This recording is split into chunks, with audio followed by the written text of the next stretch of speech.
എന്താണ് സർ? വല്ല അത്യാവശ്യ കാര്യമാണെങ്കിൽ ഞാൻ ഉടനെ വരാം. ഓപ്പറേഷൻ കഴിഞ്ഞു. അകത്തേക്ക് നോക്കാം, ഇഫ് യു ഡോണ്ട് മൈൻഡ്.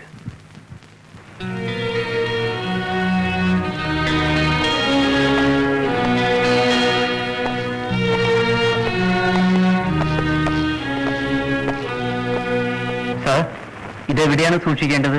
നീ തന്നേക്കും. ഇരിക്കും.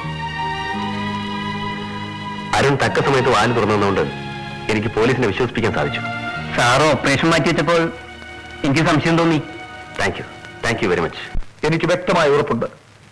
എന്റെ ഇത്രയും നാളത്തെ എക്സ്പീരിയൻസ് വെച്ച് ഞാൻ പറയുകയാണ്, ആരാണ് ഈ കൊലപാതകിയെന്ന്. ഡോക്ടർ രാമചന്ദ്രൻ. നേരിട്ടോ അല്ലെങ്കിൽ മറ്റാരെങ്കിലും മുഖേനയോ അയാൾ തന്നെയാണ് സർ ഈ 6 കൊലപാതകങ്ങൾക്കും പിന്നിലുള്ളത്. He has certainly got the motivation to do this. പക്ഷേ അതിസമർത്ഥമായ രീതിയിൽ അയാൾ തെളിവുകൾ മറച്ചു വെച്ചിരിക്കുന്നു. എന്ന് പറഞ്ഞ് ഒഴിഞ്ഞാൽ മതിയോ? പോരാ സർ, അത് പറയാൻ കൂടിയാണ് ഞാൻ വന്നത്. ഡോക്ടർ രാമചന്ദ്രനെ അറസ്റ്റ് ചെയ്ത് കസ്റ്റഡിയിൽ എടുക്കുവാൻ എനിക്ക് അനുവാദം തന്നു. തെളിവുകളില്ലെന്ന് നിങ്ങൾ തന്നെ പറയുന്നു. True sir. പക്ഷെ സംശയത്തിന്റെ പേര് പറഞ്ഞെങ്കിലും അത് ചെയ്തേ പറ്റൂ. ഇനിയൊരു കൊലപാതകം കൂടി നടക്കുന്നത് തടയണമെങ്കിൽ, ഇതുവരെ നടന്ന കൊലപാതകങ്ങൾ തെളിയണമെങ്കിൽ, he has to be caught. Well, Mr. Govinath, if you are so confident about it, doctor രാമചന്ദ്രനെ കസ്റ്റഡിയിൽ എടുത്തോളൂ.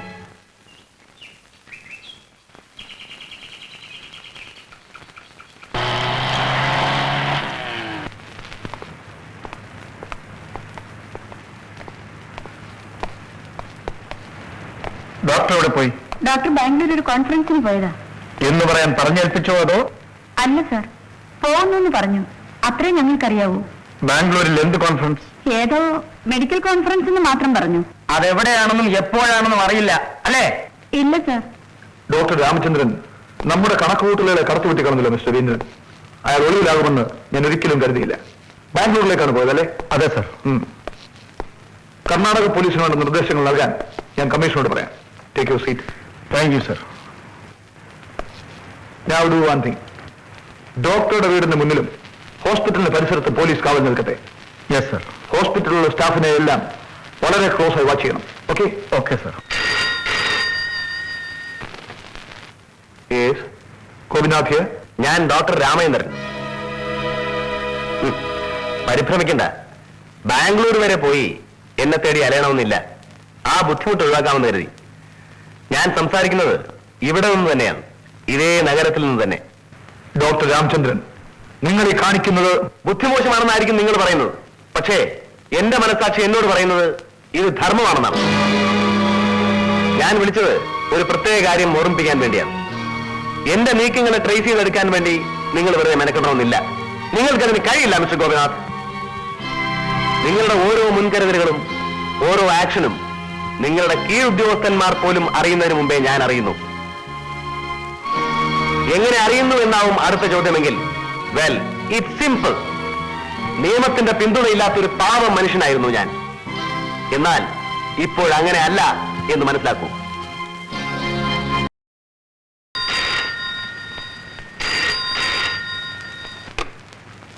ഹലോ, വീണ്ടും ഞാൻ തന്നെ, ഡോക്ടർ രാമേന്ദ്രൻ. എന്താ ഡോക്ടർ? നമ്മുടെ MP നന്ദമ്മേനവും പോയി അല്ലേ? ഞാനിതൊക്കെ എങ്ങനെ അറിഞ്ഞു എന്ന് ആലോചിച്ച് മെനക്കെടുന്നതിന് മുമ്പേ ഇതുകൂടെ കേട്ടോളൂ. ബാലു കൂടിയേ ഇനി എന്റെ ലിസ്റ്റിലുള്ളൂ. ഞാൻ അവനെ കാത്തിരിക്കുകയായിരുന്നു. എന്റെ ഭാഗ്യം എന്ന് പറയട്ടെ, അവൻ വരുന്നു.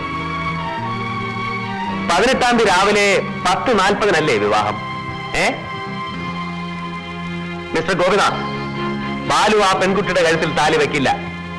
അതിനു മുമ്പ് ഞാൻ അവന്റെ കഥ കഴിച്ചിരിക്കും. മിസ്റ്റർ രാമചന്ദ്രൻ, ചോദിക്കണ്ട, കാര്യമാണ് പറഞ്ഞത്.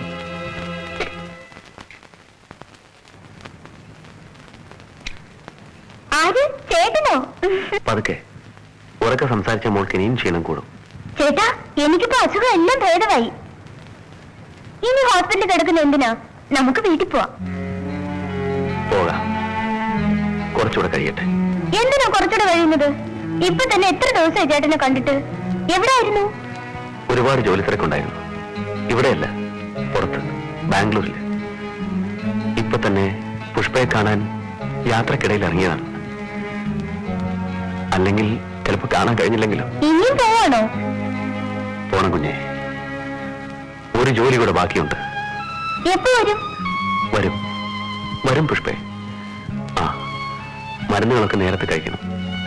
അസുഖം ശരിക്കും മാറണം. ചേട്ടൻ എന്തിനാ കരയുന്നേ? ഇല്ല, ഒന്നുമില്ല.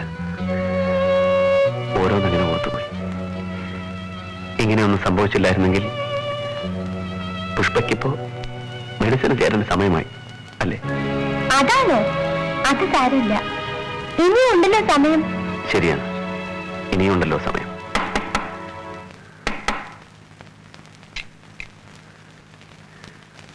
ആരണോ?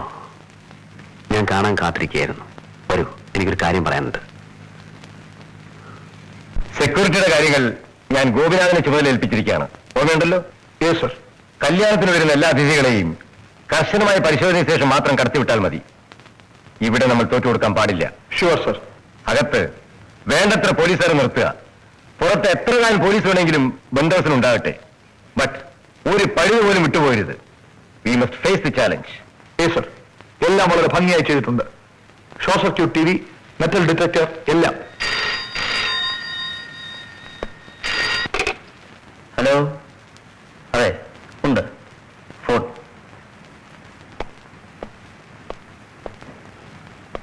യെസ് മിസ്റ്റർ ഗോപിനാഥ്, നിങ്ങളെ ഞാൻ ഒന്നുകൂടെ ഓർമ്മിപ്പിക്കട്ടെ. നിങ്ങൾ എന്തൊക്കെ സന്നാഹങ്ങൾ ഒരുക്കിയാലും നാളെ മുഹൂർത്ത സമയമായ 10:40 മുമ്പ് ബാലുവിനെ ഞാൻ കൊന്നിരിക്കും. തീർച്ച. എല്ലായിടവും ചെക്ക് ചെയ്യുക, ഒരിടവും വിട്ടുപോകരുത്. സംശയമുള്ള ആരായിരുന്നാലും പരിശോധിക്കണം. ഇത് നമ്മളുടെ അഭിമാനത്തിന്റെ പ്രശ്നമാണ്. 10:40 മുൻപായി ബാലുവിനെ കൊന്നിരിക്കുമെന്ന് അയാൾ വെല്ലുവിളിച്ചിരിക്കുകയാണ്. ബാലുവിന്റെ അടുത്തും കല്യാണ മണ്ഡപത്തിലും വളരെ അത്യാവശ്യമുള്ളവരെ മാത്രം കടത്തിവിട്ടാൽ മതി. Yes sir. ഡോക്ടർ രാമചന്ദ്രൻ അത്ര നിസ്സാരപ്പെട്ടവനല്ല. അയാൾ ഏത് വിധത്തിലും ഏത് വേഷത്തിലും അകത്ത് കിടക്കാൻ ശ്രമിക്കും. So be alert. Okay, move now.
എന്താ?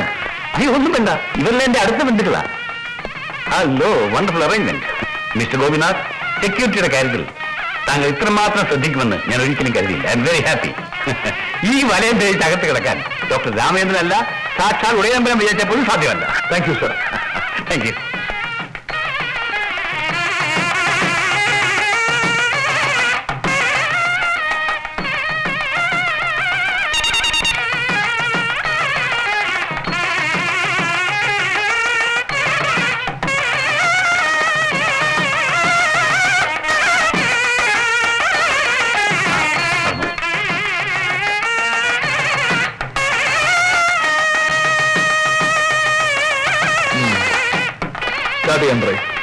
മിസ്റ്റർ ചുവറിന് മുകളിലും മുക്കിലും മൂലയിലും കവർ ചെയ്യാൻ വീഡിയോഗ്രാഫിയോട് പറയും. ഓക്കെ? Yes sir.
ചെയ്യുന്നതാണോ? ഓ, അല്ല, ഇത്രയും പോലീസിന്റെ ജനങ്ങളുടെ ഇടയ്ക്ക് എന്ത് ചെയ്യാനല്ലേ? Don't worry mister Menon.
ഡോക്ടറോട് എനിക്കറിയില്ല. നോക്ക്, SP അദ്ദേഹം വരുന്നതിന് മുമ്പ് ഉള്ള സത്യം പറഞ്ഞാൽ നിനക്ക് നല്ലത്. ആര് വന്നാലും എനിക്കൊന്നും പറയാനില്ല. സത്യം പറയടാ. നിന്റെ കാറിലല്ലേ ഡോക്ടർ വന്നത്? ഞാൻ പറഞ്ഞു കഴിഞ്ഞു, എനിക്കൊന്നും അറിയില്ല. ഇനി നിങ്ങൾക്ക് എന്ത് വേണമെങ്കിലും ചെയ്യാം. പറയടാ, ആ ഡോക്ടറെ വിളിച്ചിരിക്കുന്നത്.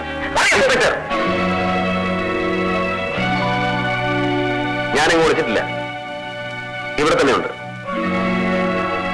ഈ നിരപരാധി എന്തിനു ഉപദ്രവിക്കുന്നു? നിങ്ങൾക്ക് വേണ്ടത് തന്നെയല്ലേ? എന്നെ അറസ്റ്റ് ചെയ്തോളൂ.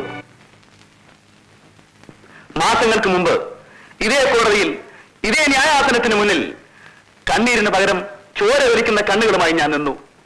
ഒരിക്കൽ നീതിക്ക് വേണ്ടി ഇരുന്നു. എന്റെ കണ്ണുനീര് കാണാൻ ഇവിടുത്തെ നിയമത്തിന് പ്രൊവിഷൻ ഉണ്ടായില്ല. നിയമത്തിന് ആവശ്യം തെളിവുകളായിരുന്നു.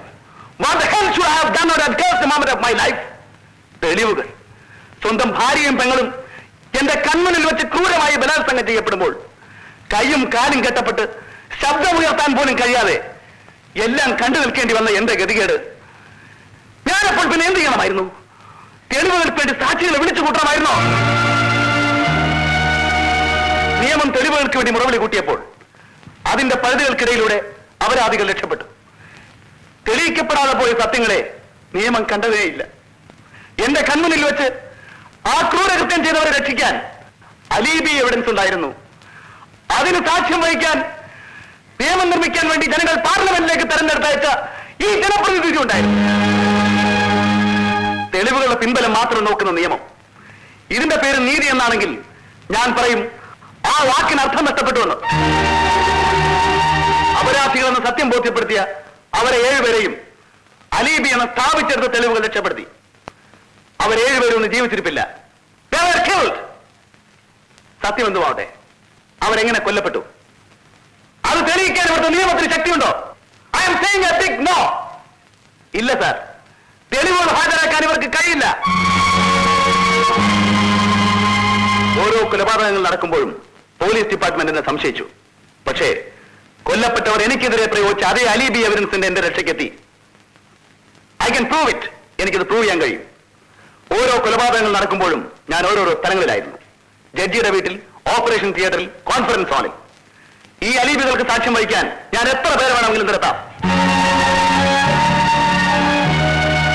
നിയമത്തിന്റെ വായു മൂടിക്കെട്ടാൻ ഈ തെളിവുകൾക്ക് ഇന്ന് ശക്തിയുണ്ട്. എന്നെ ശിക്ഷിക്കാൻ നിയമത്തിന്റെ പരിധികൾക്കുള്ളിൽ നിന്നുകൊണ്ട് ഇവിടുത്തെ ന്യായാസനത്തിന് കഴിയില്ല. And I know it. ചിതലരിച്ചുപോയ താളുകളിലെ അർത്ഥം നഷ്ടപ്പെട്ടു പോയ വാക്കുകൾക്കപ്പുറത്ത് സത്യത്തെ കാണാൻ ഇവിടുത്തെ നിയമത്തിന് സ്വാതന്ത്ര്യമില്ല. ഈ മറപറ്റി എനിക്ക് വേണമെങ്കിൽ രക്ഷപ്പെടാം. പക്ഷേ മറ്റെല്ലാത്തിലും വലുത് എനിക്കെന്റെ മനസാക്ഷിയാണ്. എന്റെ കണ്ണുനീര് കാണാൻ കൂട്ടാക്കാത്ത നിയമത്തെ ഞാൻ കയ്യിലെടുത്തു. അറിഞ്ഞുകൊണ്ട് തന്നെ എന്റെ കണക്കുകൾ ഞാൻ വീട്ടി. രക്ഷപ്പെടാനാണ് ആഗ്രഹമെങ്കിൽ പക്ഷേ പകരം ശിക്ഷിക്കപ്പെടുന്നത് ഒരു തെറ്റും ചെയ്യാത്ത ഒരു അനുജനെ പോലെ ഞാൻ സ്നേഹിക്കുന്ന പാവം അരുണായിരിക്കും. But I don't want it. ഞാൻ രക്ഷപ്പെട്ടാൽ അത് ഈ സമൂഹത്തോട് ചെയ്യുന്ന തെറ്റാണ്. എന്നോട് തെറ്റ് ചെയ്ത നിയമത്തോട് ഞാൻ അതേ ഭാഷയിൽ മറുപടി പറഞ്ഞാൽ പിന്നെ ഞാൻ ആരായി? ഒരു ഉറുമ്പിനെ പോലും നോവിക്കാൻ ഇഷ്ടപ്പെടാത്ത ഞാൻ പഠിച്ച തൊഴിൽ മനുഷ്യരെ രക്ഷിക്കാനാണ്, വേദന അകറ്റാനാണ്. എന്നിട്ടും ഞാനൊരു കൊലപാതകയായി. ഒന്നല്ല, 7 തവണ. Yes, I did it. എന്റെ കഥ, എന്റെ ഈ ശബ്ദം മന്നിച്ചുറങ്ങിപ്പോയ നിയമത്തിന്റെ കണ്ണുറപ്പിക്കാൻ ഉതകുമെങ്കിൽ ഈ ജന്മം കൊണ്ട് അത്രയും സാഫല്യം നേടിയെന്ന് ഞാൻ കരുതും. 7 കൊലപാതകങ്ങളും ഞാൻ തന്നെയാണ് ചെയ്തത്. വേണമെന്ന് കരുതിക്കൂട്ടി തന്നെ പൂർണ്ണ മനസ്സോടെ ഞാൻ അത് ഏറ്റുപറയുന്നു. ഞാൻ സത്യത്തിന്റെ കാവലായി മാത്രം മാറേണ്ട നിയമത്തിന് സ്വയം കീഴടങ്ങുന്നു. എന്നെപ്പോലെ പൊട്ടിത്തെറിക്കാൻ ശക്തി കിട്ടാതെ പോയ ആയിരങ്ങൾക്ക് വേണ്ടി, ദുഃഖം കരുത്തമർത്തി വിധിക്ക് വഴങ്ങേണ്ടി വന്ന ആയിരങ്ങൾക്ക് വേണ്ടി ഞാൻ രക്തസാക്ഷിയാകാം.